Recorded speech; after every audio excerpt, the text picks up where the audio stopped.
মাশাআল্লাহ, original white গ্রিজের racer baby, down শেপের, পায়ে ট্যাগ লাগানো আছে, ভ্যাকসিন করা কমপ্লিট, নতুন রেডি করছে এই বাচ্চাটা। মাশাআল্লাহ, শেপ সাইজ কোয়ালিটি খুবই সুন্দর, লংয়ের, জনসন লাইনের। আমার লফটে সব একই লাইনের কবুতর পালি, জনসনের লংয়ের কবুতর দিয়ে শর্ট পিডের লং সবভাবে রেস করা যায়। একদিক দিয়ে রেডি করতেছি, একদিক দিয়ে বিক্রি করতেছি। কোয়ালিটি সম্পন্ন কবুতর পালি, কোয়ালিটি সম্পন্ন বাচ্চা রেডি করে নিজের লফট থেকে বিক্রি করি। সাবস্ক্রাইব করে নেবেন, নোটিফিকেশনটি প্রেস করবেন নতুন ভিডিও দেখার জন্য।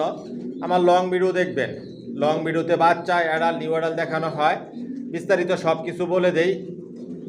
ফোন নাম্বার অ্যাড্রেস দেওয়া থাকে, দাম বলা থাকে লং ভিডিওতে। মাশাআল্লাহ বলবেন। এই বাচ্চাটা আরও অনেক বিগ সাইজের হবে, কালার শেপ অনেক পরিবর্তন হবে। Original racer.